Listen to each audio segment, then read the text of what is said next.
Hello दोस्तों, नमस्कार। स्वागत है आपका एडवांस एग्रीकल्चर यूट्यूब चैनल पर। दोस्तों, आज की इस वीडियो के माध्यम से आपको बतलाएंगे अदरक की उन्नत खेती झिंझर फार्मिंग। अदरक की खेती कब और कैसे करें, कौन सी वैरायटी का चुनाव करें। कंद गलन की समस्या बहुत बड़ी समस्या है, पैदावार घट जाती है। तो जो कंद गलन की समस्या का उपाय एग्जैक्टली में क्या है, इसके अलावा ज़्यादा पैदावार कैसे निकाल सकते हैं, क्योंकि लगातार यदि आप पैदावार जो है, उत्पादन है, वो कहीं ना कहीं यदि कम निकल रहा है तो कहीं ना कहीं आप पोषक तत्वों की जो पूर्ति है वो नहीं कर पा रहे हैं। तो कैसे खेत की तैयारी करना चाहिए, समय के ऊपर बात करेंगे, यानी टाइमिंग के साथ साथ जलवायु, खेत की तैयारी, बेसल डोज, जो रोग बीमारी आती हैं उनकी पहचान, इलाज, उपाय, लागत, लाभ, मुनाफा, नेट प्रॉफिट के साथ साथ एरीगेशन, फर्टिगेशन और प्रॉफिट, एक एकड़ से शुद्ध आमदनी कितनी होती है। तो संपूर्ण जानकारी के लिए दोस्तों इस वीडियो को पूरा वॉच करें। चलिए शुरू करते हैं। अदरक एक कंद वर्गीय फसल है जो मसाले वर्ग की श्रेणी में आती है। भारत अदरक का सबसे बड़ा उत्पादक है और विश्व भर में टोटल उत्पादन का 33% उत्पादन भारत में ही होता है। अदरक का प्रयोग गरम मसाले, चाय, चटनी, सॉस, सब्जी बनाने में किया जाता है और अन्य औषधीय गुण भी इस पौधे में पाए जाते हैं, जो कि शारीरिक बीमारियों को दूर करने में काफ़ी ज़्यादा उपयोग किया जाता है। जैसे जैसे आबादी बढ़ी है उसी प्रकार दोस्तों अदरक और खाद्य फसलों की मांग, डिमांड लगातार बढ़ी है। तो हम इंसानों ने इतनी ज़्यादा तरक्की कर ली है कि हम आसानी से पब्लिक की पूर्ति कर सकते हैं। लगातार एग्रीकल्चर सेक्टर में जो फार्मिंग में विकास हुआ है, सुधार आया है और परंपरागत खेती की तुलना पर ड्रिप एरीगेशन, मल्चिंग पेपर और हाइड्रोपोनिक के साथ साथ सॉइल लेस फार्मिंग भी और बागवानी ने भी काफ़ी अच्छी तरक्की कर ली है। और भारत ने न केवल खाद्य सामग्री की पूर्ति करी है बल्कि लाखों मेट्रिक टन खाद्य सामग्री विदेशों में भी एक्सपोर्ट की है, जिससे कॉमर्शियल तरीके से आर्थिक विकास हुआ है। और ठीक अदरक की खेती में यदि बड़े लेवल में और आधुनिक तरीके से यदि आप खेती करें तो बहुत ही अच्छा आपको लाभ मिलेगा और अदरक की कीमतें भी बहुत ही अच्छी रहती हैं। तो अदरक की खेती करके भी आप काफ़ी अच्छा प्रॉफिट निकाल सकते हैं। अदरक की खेती कब और कैसे की जाती है। अदरक आधुनिक और वैज्ञानिक तरीके से यदि आप खेती करें तो कैसे ज़्यादा से ज़्यादा प्रॉफिट निकाल सकते हैं। खाद और उर्वरक की जो संतुलित मात्रा है, पोषक तत्वों की पूर्ति किस प्रकार करना है, जड़ों के विकास के लिए कौन से जरूरी काम करने चाहिए, वजन, चमक, पैदावार और बढ़वार के लिए कौन से काम करें, रोग बीमारी समस्या आती हैं उनका रोकथाम और वैरायटी के बारे में बात करेंगे, लागत, लाभ, ड्रिप बेड, आमदनी और उत्पादन। तो चलिए दोस्तों स्टार्ट करते हैं और सबसे पहले बात करते हैं वैरायटी। तो जो किस्में हैं, काफ़ी ज़्यादा सीड सिलेक्शन करने में समस्या आती है। तो आइए दोस्तों बात करते हैं कौन सी वैरायटी को आपको लगाना चाहिए। तो नंबर 1 IISR वर्धा के नाम से आती है, IISR महिमा के नाम से आती है, सुप्रभा है, सुरभि और सुरुचि जैसी वैरायटी को आप दोस्तों लगा सकते हैं। लेकिन जो किस्में हैं, जो सीड सिलेक्शन है, राज्य, जलवायु, मौसम, तापमान और भूमि के अनुसार ही किस्मों का चुनाव करना चाहिए। जिन किस्मों की पैदावार अच्छी हो, रोग बीमारी कम आती, किस्मों को आपको लगाना चाहिए। दोस्तों बात करते हैं टाइमिंग। तो हर एक फसल के लिए जो समय है वो काफ़ी ज़्यादा डिपेंड करता है। तो यदि आप अदरक की खेती कर रहे हैं तो इसके लिए सर्वोत्तम जो समय है, अनुकूल समय के ऊपर दोस्तों बात करते हैं 15 अप्रैल से लेकर 15 मई के मध्य दोस्तों आप बुआई कर सकते हैं अदरक की। यह जो टाइमिंग है काफ़ी ज़्यादा अनुकूल मानी जाती है। जलवायु और तापमान के ऊपर दोस्तों बात करते हैं तो अदरक की क्रॉप के लिए जो क्लाइमेट्स कंडीशन है उसके ऊपर अगर बात करें, डिस्कशन करें, तो अदरक की खेती के लिए गर्म और नम आर्द्र जलवायु की आवश्यकता पड़ती है। समुद्र तट से 1500 मीटर ऊंचाई वाले जो क्षेत्र होते हैं वहां पर अदरक को सफलतापूर्वक ग्रो किया जा सकता है। जिन इलाकों पर मध्यम बरसात भी होती है, फिर मध्यम बरसात से थोड़ा कम बरसात होती है, वहाँ पर भी आप अदरक को अच्छे से ग्रो कर सकते हैं।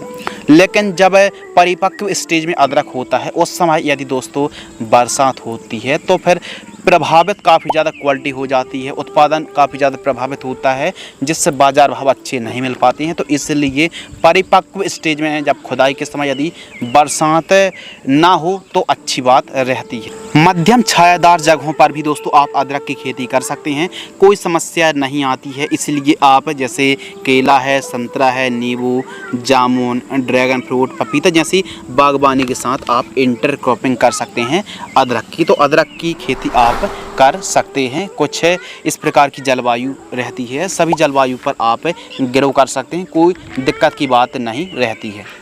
इन राज्यों में सर्वाधिक अदरक की खेती की जाती है, जैसे कर्नाटक, उड़ीसा, असम, मेघालय, अरुणाचल प्रदेश, गुजरात। और टोटल भारत में उत्पादन का 65% राज्य यही स्टेट प्रोडक्शन करते हैं। इसके अलावा अन्य राज्य मध्य प्रदेश, उत्तर प्रदेश, छत्तीसगढ़, महाराष्ट्र, पंजाब, हरियाणा पर भी आप अदरक की सफलतापूर्वक खेती कर सकते हैं।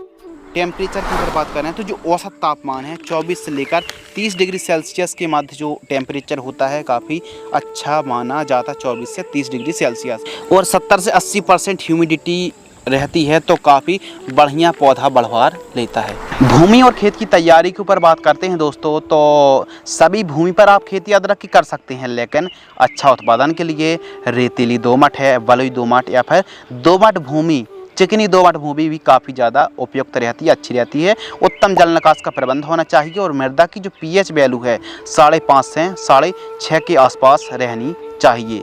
और आपको एक काम करना है कि लगातार एक ही खेत पर आपको अदरक की खेती नहीं करनी चाहिए, फसल चक्र को भी आपको अपनाना चाहिए। सबसे पहले आपको प्लॉविंग कराना है और 1 से 2 बार आपको कल्टीवेटर, दकफेट या फिर तोता हल से पहली और दूसरी जुताई कराना है। 40 दिन की तेज़ धूप लगाना है, जिससे हार्मफुल इंसेक्ट, बैक्टीरिया ख़त्म हो जाएं और जो मिट्टी है वो एकदम मलाई की तरह हो जाती है। तो धूप लगना गर्मियों की बहुत ज़्यादा ज़रूरी होती है। तो ठीक तरीके से आपको दोस्तों उत्तम जल निकास का प्रबंध होना चाहिए, खेत में जल भराव नहीं होना चाहिए और मिट्टी को ठीक तरीके से भुरभुरी करा लीजिए। इस प्रकार दोस्तों आपको खेत की तैयारी कराना चाहिए। यदि जंगली जानवर परेशान करते हैं तो तारबंदी और 5-6 फीट वाली जो ग्रीन नेट आती है वो चारों साइड खेत के खींच लीजिए। और जितनी ज़्यादा आप साफ़ सफाई रखेंगे उतनी ही अच्छी बढ़वार देखने के लिए मिलेगी। बेड तैयार के ऊपर दोस्तों बात करते हैं, तो अदरक की खेती हमेशा बेड बनाकर, जैसे आलू की आप खेती करते हैं बेड तैयार करके, उसी प्रकार अदरक की खेती भी आपको करना चाहिए। बेड की चौड़ाई 2.5 फीट, बेड की ऊंचाई 1 फीट और बेड से बेड की दूरी 3 फीट रखनी चाहिए। कुछ इस प्रकार बेड मेकर या फिर बेड राइजर से बेड तैयार करानी चाहिए। बेसल डोज, यानी जब आप अदरक की बुआई कर रहे हों तो जो पोटैटो प्लांटर आता है या फिर जिंजर प्लांटर आता है उससे भी दोस्तों आप स्विंग कर सकते हैं। तो बेसल डोज पर जो आप बेड तैयार कर रहे हैं उस पर आपको कौन कौन सी खाद देना चाहिए। यदि भूमि थोड़ा हल्की है और बुआई के समय इन खादों की पूर्ति करने से पैदावार बढ़ती है, फसल हरी भरी रहती है और काफ़ी अच्छा लाभ हमको पहुँचता है। तो गोबर की पकी हुई खाद 3 ट्रॉली, रीजेंट GR दानेदार इंसेक्टिसाइड आपको 5 किलोग्राम लेना है। SSP खाद 3 बैग लेना है, यानी 150 किलोग्राम। 5 क्विंटल सरसों की खली। DAP खाद 18-40 50 किलोग्राम। इन सभी को मिक्स करना है और आप चाहें तो इस कॉम्बिनेशन पर माइक्रो न्यूट्रिएंट भी हैं। सफ़ेद लट की रोकथाम के लिए फिप्रोनिल 0.3% है और मुख्य जो माइक्रो न्यूट्रिएंट हैं गोबर की खाद से पूर्ति हो जाएगी। और जो आप DAP इस्तेमाल कर रहे हैं, जो आप SSP इस्तेमाल कर रहे हैं, इससे फ़ायदा होगा। कंद वर्गीय फसलों पर थोड़ा सा ज़्यादा नाइट्रोजन, फास्फोरस और पोटास की आवश्यकता पड़ती है। यह जो दोस्तों कॉम्बिनेशन है यह पूरे खेत में नहीं बल्कि जहां पर आपने बेड तैयार करी हैं वहीं पर आपको बेड के ऊपर इस कॉम्बिनेशन को देना चाहिए। ड्रिप एरीगेशन के ऊपर दोस्तों बात करते हैं, टपक सिंचाई।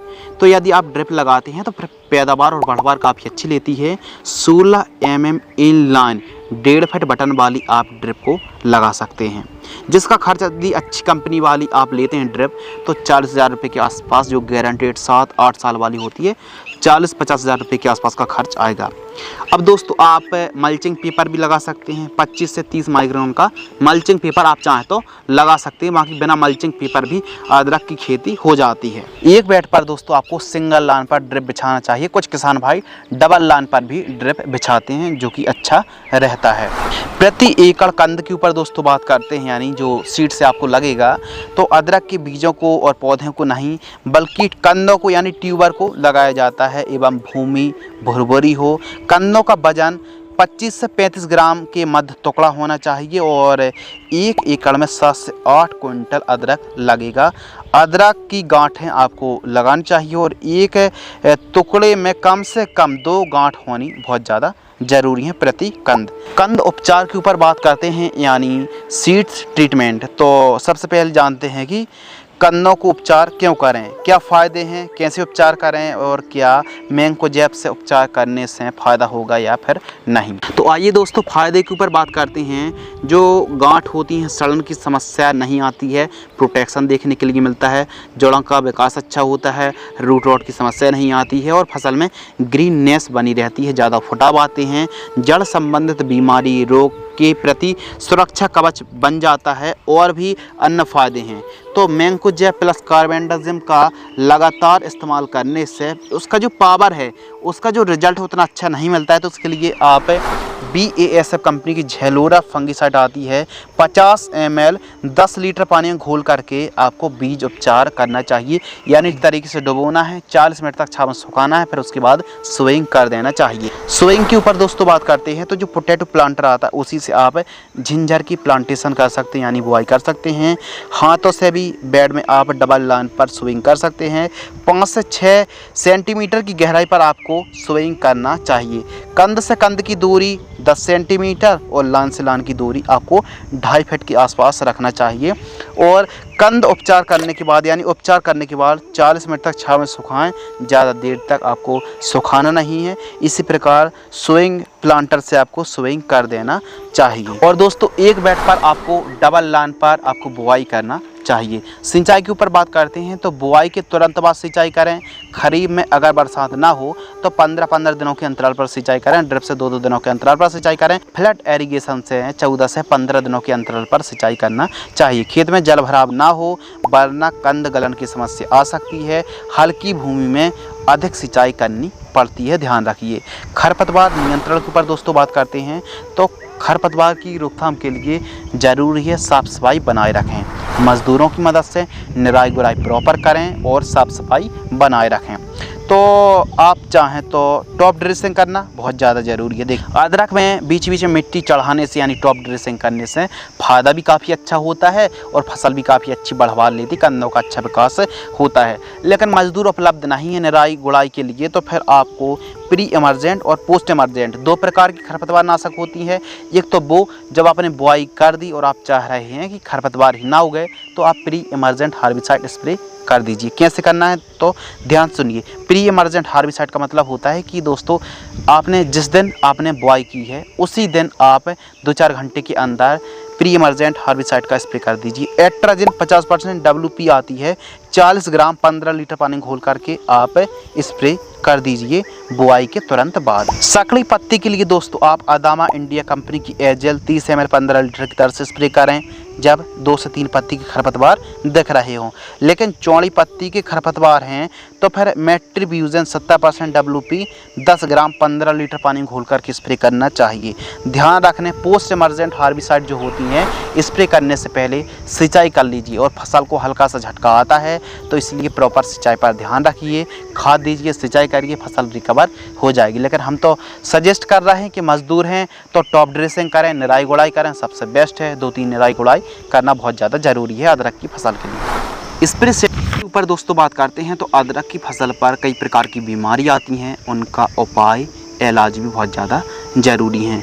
बात करते हैं कीट प्रबंधन के ऊपर तो प्रमुख रूप से कंद गलन, एफिड जैसिड, सफ़ेद मक्खी, नेमेटोड्स, लीफ स्पॉट, सुंडी ब्लाइट, वाइट ग्राफ, तना छेदक, हरी इल्ली, वॉलवर्म और पत्ता लपेट की समस्या देखने के लिए मिलती है जो कि आप वीडियो पर देख रहे हैं। तो ज़रूरी बातें, टिप्स एंड ट्रिक्स भी बहुत ज़्यादा ज़रूरी है। पीला और नीला स्टिकी ट्रैप लगाने से रस चूसक कीट नियंत्रण हो जाते हैं और काफ़ी अच्छा प्रोटेक्शन मिलता है। मैंकोजेब स्प्रे करने से फंगस कंट्रोल हो जाती है, वो भी स्टार्टिंग के दिनों पर। इसके अलावा बीज उपचार करने से कंद गलन की समस्या में काफ़ी ज़्यादा गिरावट देखने के लिए मिलती है। अधिक सिंचाई करने से पीलापन की समस्या बढ़ जाती है। अधिक नाइट्रोजन का इस्तेमाल करने से केवल बढ़वार होती है। अधिक फुटाव के लिए जिंक सल्फेट और ह्यूमिक एसिड का प्रयोग जरूर करना चाहिए। अब कंद गलन की दोस्तों यदि समस्या आती है तो इसके लिए आपको ड्रिंचिंग करना बहुत ज़्यादा ज़रूरी है। फर्स्ट ड्रिंचिंग पहला महीना जब होता है तो कॉपर ऑक्सीक्लोराइड जो फंगीसाइड है 500 ग्राम, स्ट्रेप्टोसाइक्लिन सल्फेट 10 ग्राम आपको 200 लीटर पानी में घोल करके आपको ड्रिंचिंग करना चाहिए। सेकंड ड्रिंचिंग बायर कंपनी की एलेड फंगीसाइड 500 ग्राम 200 लीटर पानी में घोल करके प्रति एकड़ की दर से आपको ड्रिंचिंग करना चाहिए। पर ड्रिप से खेती कर रहे हैं तो सॉइल एप्लीकेशन से आप चला सकते हैं। इसके अलावा जो भी आप स्प्रे करें अदरक की फसल पर सिलिकॉन चिप को मिलाकर यदि आप स्प्रे करेंगे तो काफ़ी अच्छा रिजल्ट देखने के लिए मिलेगा। और जो कंद गलन की समस्या आती है ट्राइकोडर्मा 500 ग्राम और गन्ने का गुड़ 3 किलोग्राम 200 लीटर पानी घोल करके सॉइल एप्लीकेशन से चलाना चाहिए। इससे फ़ायदा दोस्तों ये होता है कि कंद गलन की समस्या नहीं आती है। अब फर्स्ट स्प्रे के ऊपर दोस्तों बात करते हैं। अदरक की फसल पर स्प्रे बहुत ज़्यादा ज़रूरी है, रोग बीमारी कई आती हैं। तो जो फर्स्ट स्प्रे है 35 से 40 दिन के आसपास की फसल होती है। सिजेंटा कंपनी की एबेक 40 ग्राम, बायर कंपनी की सोलेमन इंसेक्टिसाइड 10 ml 15 लीटर पानी में घोल करके स्प्रे करना चाहिए। जो स्प्रे बतला रहे हैं 15 लीटर की दर से बतला रहे हैं और काफ़ी अच्छा आपको रिजल्ट देखने के लिए मिलेगा। तो ध्यान रखिए जो भी दवाई हैं वो 15 लीटर की दर से डोज बतला रहे हैं। एक एकड़ में जितने पंप लगेंगे उस हिसाब से आपको स्प्रे करना चाहिए। सेकंड स्प्रे के ऊपर दोस्तों बात करते हैं तो 60 से 70 दिन के आसपास की फसल होती है बुआई से तो रोको फंगीसाइड 40 ग्राम, यूपीएल की साफ फंगीसाइड आपको लेना है 40 ग्राम, सिजेंटा कंपनी की Quantis 40 ml, Profex super insecticide 25 ml 15 litre पानी में घोल करके स्प्रे करें। थर्ड स्प्रे 90 से 100 दिन के आसपास की फसल होती है। चौथा स्प्रे 120 से 140 दिन की फसल होती है तो स्वाधीन फंगीसाइड 40 ग्राम, आदामा की फेलेथोरा इंसेक्टिसाइड 30 ml 15 लीटर पानी में घोल करके स्प्रे करें। ये तो बात हो गई दोस्तों स्प्रे शेड्यूल। आवश्यकता अनुसार आपको स्प्रे शेड्यूल चलाना चाहिए। अब बात करते हैं दोस्तों खाद का शेड्यूल, फर्टिगेशन शेड्यूल। यदि आप साधारण तरीके से खेती कर रहे हैं यानी आपने कोई ड्रिप नहीं लगाई, एकदम नॉर्मल तरीके से खेती कर रहे हैं तो उसका खाद का शेड्यूल अलग है, ड्रिप का खाद का शेड्यूल अलग है। सबसे पहले बात करते हैं यदि आप सिंपल तरीके से खेती कर रहे हैं अदरक की तो जो फर्स्ट खाद है 30 से 40 दिन की फसल होती है तो urea 30 kilo, zinc sulphate 5 kilo, इन दोनों को मिक्स करना है और एक एकड़ में जड़ों के पास देकर सिंचाई करना चाहिए। सेकंड खाद 60 से 65 दिन की फसल होती है तो सागरिका दानेदार 10 kilo, micro nutrient 10 kilo, urea खाद 40 किलोग्राम, इन तीनों को मिक्स करके प्रति एकड़ जड़ों के पास देकर सिंचाई करना चाहिए पूरे एक एकड़ में। थर्ड खाद 90 से 100 दिन के आसपास की होती है तो urea 30 kilo, humic acid 10 kilo और एमओपी 15 किलोग्राम, इन तीनों को मिक्स करके सॉइल एप्लीकेशन से चलाइए। ये तो बात हो गई यदि आप साधारण तरीके से खेती करते हैं तो 3 कॉम्बिनेशन देने की आवश्यकता है। लेकिन दोस्तों अब बात करते हैं ड्रिप एरीगेशन से यदि आप खेती कर रहे हैं, टपक सिंचाई से तो घुलनशील खाद सॉल्युबल फर्टिलाइजर्स चलानी पड़ेगी। 3 अवस्थाएं होती हैं, वनस्पतिक अवस्था, मुख्य अवस्था और कंद का जो विकास होता है वह स्टेज। तो जो फर्स्ट कॉम्बिनेशन है 10 दिन से लेकर 50 दिन के बीच में 4-4 दिनों के अंतराल पर इन खादों को चलाइए। एक दिन में एक खाद, 4-4 दिनों का अंतर रखना है। एनपीके 19-19-19 2 किलो, एनपीके 17-44-0 2 किलोग्राम, जो कि आप वीडियो पर देख रहे हैं क्वांटिटी। एक दिन में एक खाद फिर 4 दिन का अंतर रखना चाहिए। 10 दिन से 50 दिन के बीच में वनस्पतिक स्टेज में फर्स्ट कॉम्बिनेशन था। सेकंड कॉम्बिनेशन मुख्य अवस्था यानी जो सेकंड स्टेज है 5-5 दिनों के अंतराल पर 50 दिन से लेकर 80 दिन के बीच में यानी जो 30 दिन का गैप है, इनमें जो क्वांटिटी आप देख रहे हैं, खादों के नाम देख रहा है फोटो पर, इन खादों को चलाना चाहिए। एक दिन में एक खाद फिर 5 दिन का अंतर रखना चाहिए। इसके अलावा कंद विकास यानी थर्ड जो कॉम्बिनेशन है 5-5 दिनों का अंतर रखना है। 90 दिन से लेकर जब आपकी फसल तैयार नहीं हो जाती तब तक आप इन खादों को चलाना चाहिए प्रति एकड़ की दर से। ये था फर्टिगेशन शेड्यूल। यदि आपको समझ में नहीं आ पा रहा है तो आप वीडियो को पॉज करके भी देख सकते हैं। अब दोस्तों बात करते हैं लाइफ साइकिल यानी जीवन चक्र। तो जो अदरक की लाइफ साइकिल है वो 6 से 7 महीने की लाइफ साइकिल मानी जाती है। यदि कम रेट रहता है तो 1 से 2 माह आप सॉइल पर रख भी सकते, खेत पर ही रख सकते हैं। उत्पादन के ऊपर बात करते हैं, 1 से 2 माह आप रख सकते हैं, यानी कहने का मतलब ये है आप खुदाई ना करें, हार्वेस्टिंग ना करें, वैसे ही पड़ा रहने दें।